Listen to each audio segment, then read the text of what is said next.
Banjir di Kudus belum surut, 450 hektare sawah masih terendam banjir.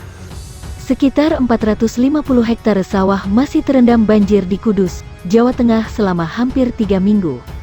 Separuh dari ratusan hektare sawah itu terancam puso.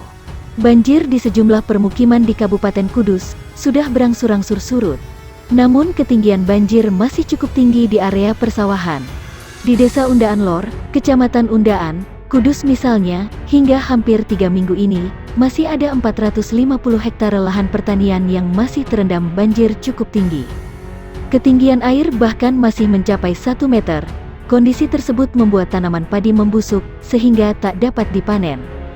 Ini sudah 17 hari lebih terendam banjir, ya hampir 3 minggu kondisinya seperti ini. Semua tanaman padi busuk, karena airnya tidak bisa jalan. Jadi tidak ada tanaman yang bisa diselamatkan, ungkap salah satu petani Desa Undaan Lor.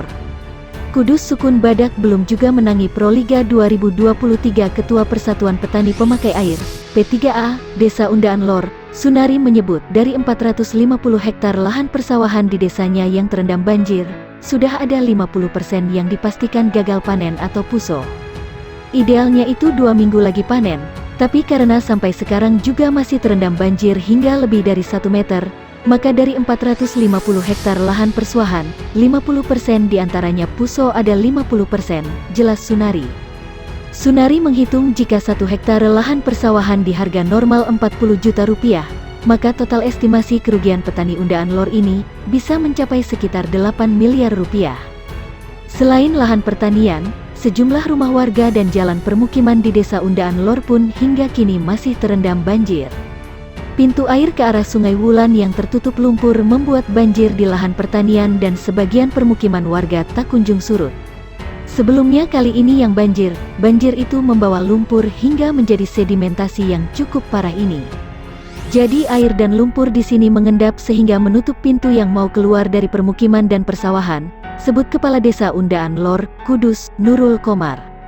Nurul Komar mengaku sudah berkoordinasi dengan Balai Besar Wilayah Sungai, BBWS, dan anggota DPRD Kabupaten Kudus, agar mendatangkan alat berat guna melakukan pengerukan, sehingga airnya dapat berjalan lancar. Selain pengerukan sungai yang berdekatan di pintu air, warga berharap untuk dibuatkan pembatas permanen untuk mencegah banjir tahunan yang sering terjadi. Sementara itu, selain Desa Undaan Lor, pengendapan lumpur di pintu air tersebut juga berdampak besar pada banjir lahan pertanian dan permukiman sejumlah desa lainnya yang berada di Kecamatan Undaan Kudus.